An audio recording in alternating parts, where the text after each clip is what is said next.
सियासत में कोई किसी का सगा नहीं होता और बीजेपी इसकी याद बार बार अपने सहयोगियों को दिलाती रहती है।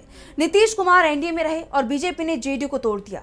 शिंदे एनडीए में है लेकिन बीजेपी ने उनके साथ भी खेल कर दिया। यानी विपक्ष के साथ साथ बीजेपी अपने सहयोगियों के कैंप में भी सेंधमारी करने का मौका नहीं छोड़ रही।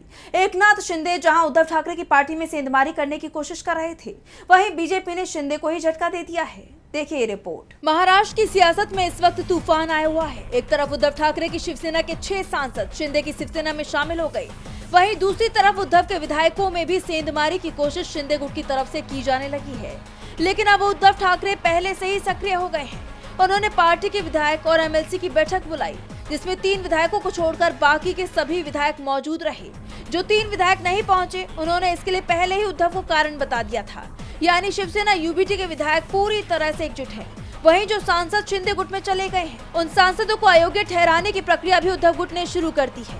शिवसेना यूबीटी विधायक आदित्य ठाकरे ने बागी सांसदों और बीजेपी पर हमला बोलते हुए कहा, हम बस इतना कह रहे हैं कि जिन सांसदों ने पाला बदला है और जिन्हें असल में आपने खरीद लिया है, उन्हें इस्तीफा दे देना चाहिए और नए चुनाव में जनता के सामने जाना चाहिए। आइए और हमारे खिलाफ लड़िए।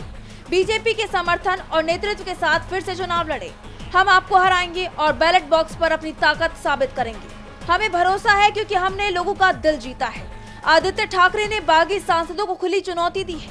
वैसे मुश्किलें शिंदे की भी कम होती दिखाई नहीं दे रही, क्योंकि बीजेपी ने शिंदे के गढ़ में ही सेंधमारी कर दी है।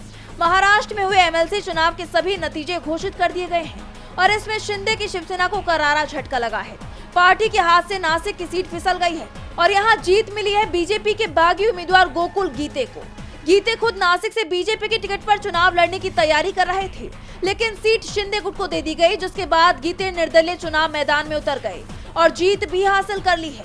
इसे शिंदे के लिए दोहरा झटका इसलिए भी कहा जा रहा है क्योंकि पहले बीजेपी ने सीट बंटवारे में शिंदे गुट को दी जाने वाली सीटों की संख्या को आधा किया और फिर जो सीट शिंदे को मिली, वहां भी अपने उम्मीदवार निर्दलीय के रूप में मैदान में उतार दिए।